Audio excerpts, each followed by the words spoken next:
July 18 November 1 நீங்களே சொல்லுங்க. November 1 1956 மொழிவழி மாகாணம் பிரிக்கப்படுது. அப்போ மெட்ராஸ் மாநகரத்திலிருந்து நம்ம தமிழ் பேசும் மக்களை மெட்ராஸ் ஸ்டேட்னு அழைக்கப்படுறாங்க. இதை எதிர்த்து சி.ப. ஆதித்தனார், அண்ணா, ஜீவானந்தம், பாரதிதாசன் போன்ற தலைவர்கள்லாம் கடையெறு போராட்டத்தை முன்னெடுக்கிறாங்க. தமிழ்நாடுன்ற பேர் வேணுன்ற கோரிக்கையை முன்வைத்து போராட்டம் தோல்வி அடையுது.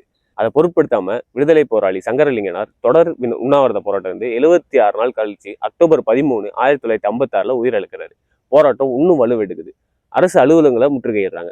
முதலமைச்சர் காமராஜர் வாகனத்தை முற்றுகையிடுறாங்க. இந்த போராட்டத்துக்கெல்லாம் பிறகு சி.ப. ஆதித்தனார் தலைமையில கையெழுத்து இயக்கம் ஒன்று எடுத்து முதலமைச்சர் காமராஜர் தலைமையில சட்டமன்றத்துல ஒரு தீர்மானத்தையும் நிறைவேற்றாங்க. தீர்மானம் போதிய வாக்கு இல்லாம தோல்வி அடையுது. இதை தொடர்ந்து 11 வருட போராட்டத்துக்கு பிறகு ஜூலை 18 1967 முதலமைச்சர் அண்ணா இருந்தபோது, சபாநாயகரா சி.ப. ஆதித்தனார் இருந்தபோது நம்ம தமிழ்நாடுன்ற பேர் வச்சாங்க.